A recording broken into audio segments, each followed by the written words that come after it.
Don't act surprised, you know exactly what you did. Is there nothing out of this group of people, there's nothing that you want to know? Don't stand outside. I'll call you back in when you're actually going to be quiet.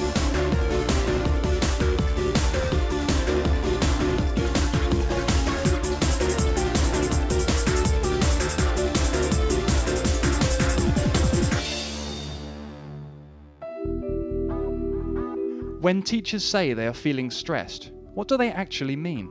And is it all just in the mind? In January 2007, Teachers TV went to King's Langley Secondary School to conduct a unique experiment to find the answers. Combining cutting-edge science with in-depth questionnaires, we examined the causes of stress and why some people just seem to cope better than others. In part 3 of Stress Relief for Schools, 3 top psychologists help us identify the best ways to shrug off stress, and so improve mental health.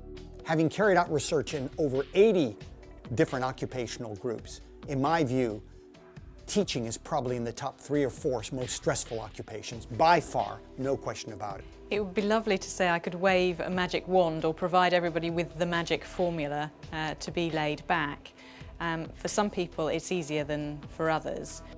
80% of teachers say they are stressed, but one teacher at our school seemed impervious to any anxiety. Yeah, laid back on the verge of laziness. PE teacher James Dyson copes with pupils' challenging behaviour and silliness without batting an eyelid. Brendan, you can't do it in your socks. What do you think, dipstick? What do you think? Good use of humour there. Some teacher may have taken that the wrong way, they may have felt that was an issue they needed to deal with. He just deflected it straight away, got back to the job at hand. So what is James doing that other stressed teachers aren't? But first, from an evolutionary perspective, what is the actual purpose of stress? The stress reaction is actually a very good natural reaction to being threatened. And the idea is that when you are faced with a threat, you need to have lots of energy to deal with that threatening situation. This burst of energy comes in the form of increased heart rate, higher blood pressure, and other physical reactions that we can't consciously control. It's not necessarily such a useful response in the modern world because we're not being threatened by the same sorts of threats. We've not got saber-toothed tigers leaping out of jungles at us any longer. And often we can't use the energy in the way it was designed to be used. So it was designed to be either running away from the threat or fighting the threat or dealing with it in a high energy way. Whereas nowadays often that energy comes shooting up and we're pumping adrenaline and we actually have to control our emotions and look calm and look like we're still completely in control. You've got 5 minutes to get these filled in, starting from now. Let's go. There may be no saber-toothed tigers in your classroom, but it's still a very high-pressure environment. There's a big difference between the word pressure and stress. Pressure is stimulating and motivating, but when pressure exceeds your ability to cope, then you're in the stress arena, and that's not good news. And for one person who has good coping strategies, the pressure, just a little bit of just a lot of pressure and they can cope with it up to a certain level. But if you have bad coping strategies, just a little bit of pressure and you're in the stress zone. So pressure is good, helpful, growthful, stimulating.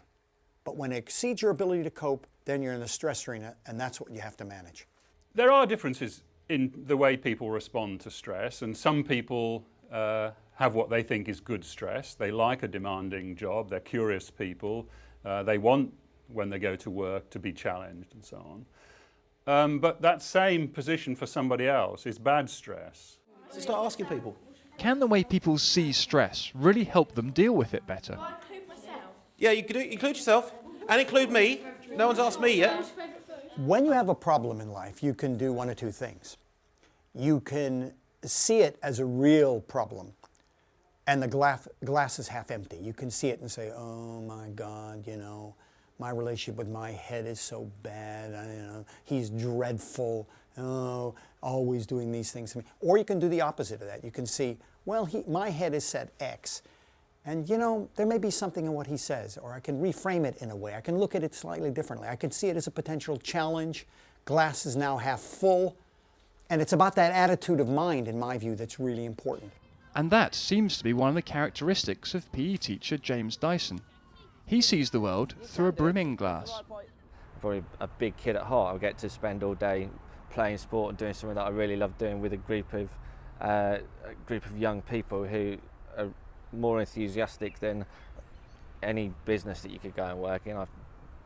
And they love doing it, and seeing them get something out of it is really what drives you on. And if they're enjoying it, you're enjoying it. Where's the bad?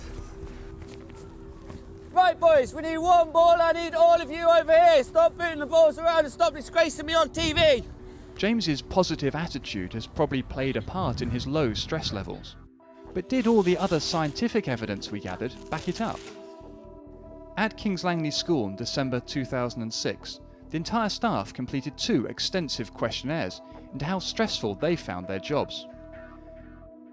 So what did the results reveal about James?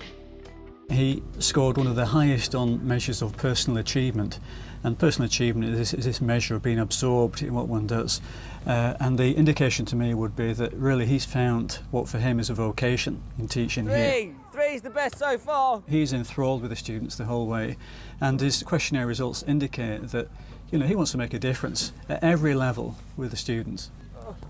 Oh, sir, that was rubbish. Well, what Chris said there is the key thing. You're getting at what people believe about what causes them stress. In the case of stress, it's very important what people perceive to be stressful, because that will then wind them up even more. But of course, they can be wrong when you do the physiological measures. So that's why we're doing both. You have to do both. Throughout our scientific experiment, we took measurements of the physical symptoms of stress, changes in heart rate, blood pressure, and the stress hormone cortisol. So James looks laid back. He says he's laid back. But do his unconscious physical reactions to unwelcome events tell a different story? What I'm expecting us to be watching is James teaching energetic activities to 24 pupils, but what I think we're seeing him doing is doing something in the changing room, and I've heard that the school hall that he was hoping to teach in is actually booked and the gym space isn't available, so he's pulling something out the bag. Well, these things have been known in schools, I have to say. Here he is in the changing rooms, which is not exactly the big open wide spaces of the hall he was expecting to be working in. But good on him, he's making the most of this situation, and his versatility and enthusiasm for what he's doing is clearly shining through.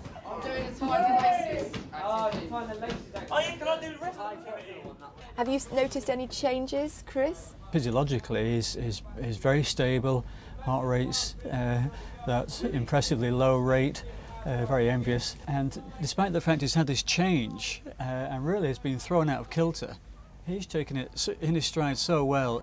One of our other experiments involved early research into DNA to see if some people have a genetic resistance to stress. So what did we find out about James? James is one of the members of staff who has what we call a CC genotype, which means that he has inherited a disposition to be quite hardy or anxious resistant by nature. And actually this fits in wonderfully well with his profile in terms of coping, because he really does just not get off the baseline when it comes to any coping measure. He doesn't feel a need to cope at all. We've got a really good social network at school. The staff are friendly. So there's quite a few NQTs, younger members of staff, and we go and socialise, relax, unwind at the end of the week or Monday. Oh, 1-1. James himself thinks his reaction to stress is more down to nurture than nature. Got a pretty laid-back family. My mum and dad are both teachers, and who have very relaxed teaching styles, and they get on well with the pupils that they teach. Much of the way in which we cope with problems in life comes from modeling our parents, strangely enough. And if you have parents that are good copers, are much more laid back, you're going to adopt some of that kind of behavior, and it is very useful. On the other hand, if you have parents who are extremely bad copers, you'll probably learn from them as well.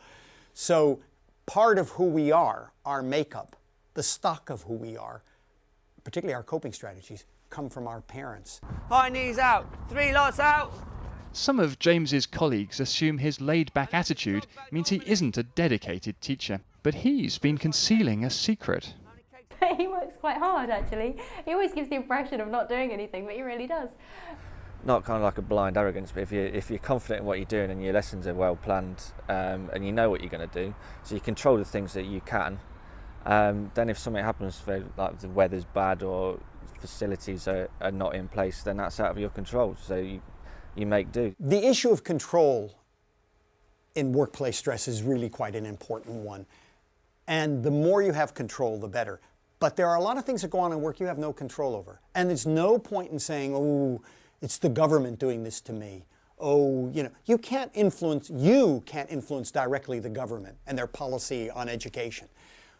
What you should do is let go of things you have no control over, but engage in things you have control over. If you spend your time banging your head against a brick wall, you're going to get a sore head. So beginning to accept the things that you can't change can be a way of letting go of some of that worry and angst. Well, if you just stand there, you're going to get freezing and you're going to turn blue to match your shirt, whereas if you start running around and playing, then you're not going to be blue anymore, are you?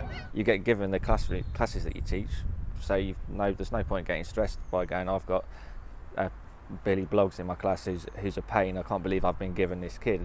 You make do with it.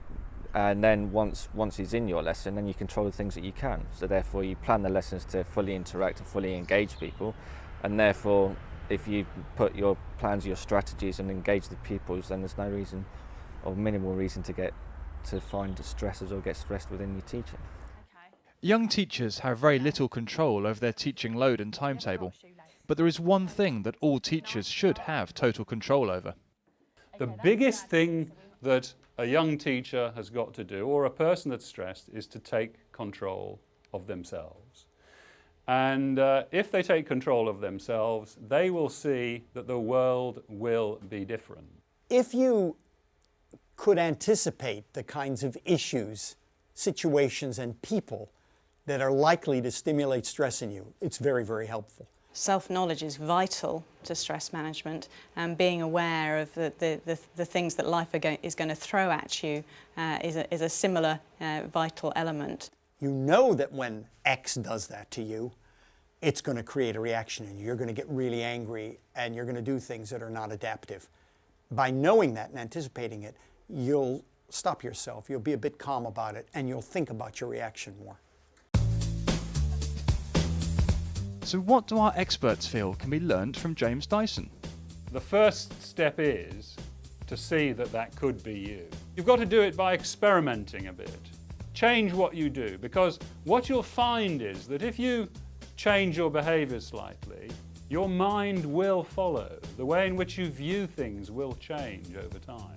There's no point in saying, here are the 5 ways in which you should cope with all problems. So if you have a problem with a student, these are 5 ways of dealing with it, with parents, with heads, with colleagues. There is no solution like that. There are some tips you can have, guidelines, but each of us has to find our own set of coping strategies. It's vital to find the things that work for you. There's no point in taking on somebody else's stress management tools and techniques, because they may not work for you as an individual. For more information on how to reduce your stress levels, go to the resources page on our website at teachers.tv/stress.